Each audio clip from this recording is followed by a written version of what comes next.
4វិធីដើម្បីឲ្យយើងអាចកាត់ចិត្តបានពីសង្សារចាស់វិធីទី1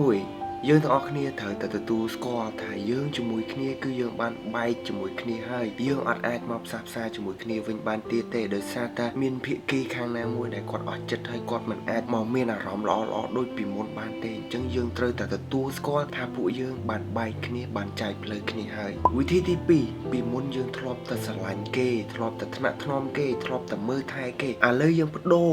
មកស្រឡាញ់ខ្លួនឯងមកមើលថែខ្លួនឯងមកលើកកម្លាំងចិត្តឲ្យខ្លួនឯងមនុស្សយើងកាលណាដែលយើងមើលឃើញខ្លួនឯងស្អាតមើលឃើញខ្លួនឯងល្អ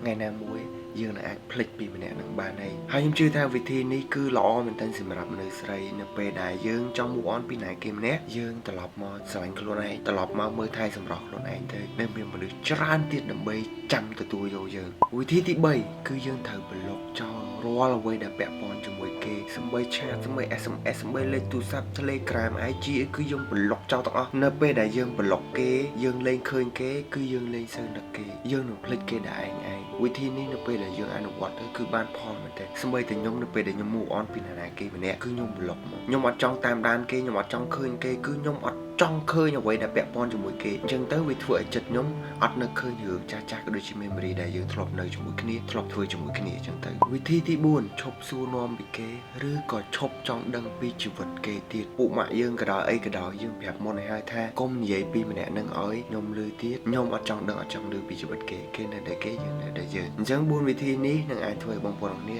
កាត់ចិត្តពីសង្សារចាស់ឬក៏ move on ពីមនុស្សដែលយើងកំពុងតែស្រឡាញ់ខ្លាំងបានវិធីដែលសងសឹកសង្សារចាស់បានល្អបំផុតគឺធ្វើឲ្យខ្លួនឯងរស់នៅល្អជាងមុនប្រសើរជាងមុនរីកចម្រើនជាងមុនហើយបើសិនជាបងប្អូនគ្នាចង់បានឡានឬក៏ចង់ទិញឡានបងប្អូនគ្នាអាចតាក់ទងខ្ញុំបានបងប្អូនគ្នាចង់បានសេរីអីក៏មានដែរយើងមានដូចជា Toyota Lexus Mercedes គឺយើងមានក្នុង stock បងប្អូនគ្នាចង់បានមួយណាបងប្អូនគ្នាអាចឆាត់មកខ្ញុំបានឬក៏ទៅមើលផ្ទាល់នៅ HY Green Moon ក៏បានដែរនៅក្នុង stock យើងមានច្រើនប្រភេទអញ្ចឹងមានតែប៉ុណ្្នឹងទេជូនបងប្អូនគ្នាទទួលបានស្នេហាស្រស់បំព្រង